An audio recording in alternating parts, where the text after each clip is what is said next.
Hello, I'm Hazel Irvine and you might recognise me as the presenter of BBC Sports snooker coverage, amongst other things. Now, up until 2008, this man was one of the people constantly in my ear, guiding me through hours on the air. Simon Birri joined IMG in 1990. 18 years later, he had worked his way up to the role of senior producer and director on various projects and specialised in producing creative features on IMG's coverage of snooker for the BBC. Well, when Simon used to come up to you as a player and pester the life out of you to do some sort of interview, initially you resent it.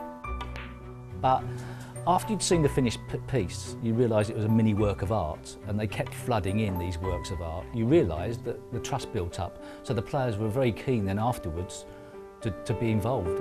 However, in the summer of 2008, a brain aneurysm changed everything. After a 7-month stay in hospital, Simon was discharged. I needed a wheelchair when I first left hospital. I couldn't walk at all. I had something called left-sided neglect. That meant that I sort of ignored the whole left side of what I could see, but I just ignored it. It's very hard to describe. I got very tired very quickly, but I wanted to make some sort of return to work, but I didn't really see it happening actually. I saw too many problems in the way. Television production companies need creative people, and there's no question that Simon Birri was one of the most creative in IMG. He clearly had still lots to offer after his illness. It was ridiculous that he actually couldn't get in and around the building, so we had to do something about it. I was very worried actually about getting in and out, just really simple things, just getting out of a car into the office. Just getting into a lift and around the office I thought would be a huge problem.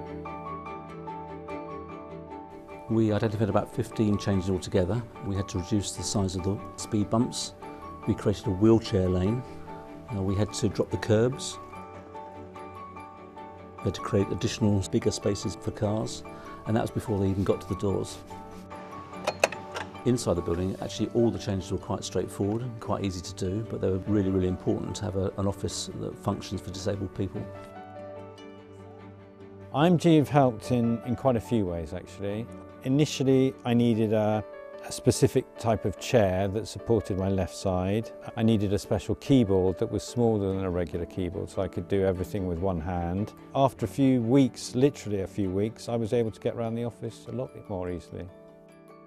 To actually see Simon back on the team is great because his experience, his enthusiasm, but the skill, you can't buy that, you can't teach it, and you can't lose it forever. So the fact that Simon comes back in any capacity whatsoever, even if it's just advisory, is a benefit.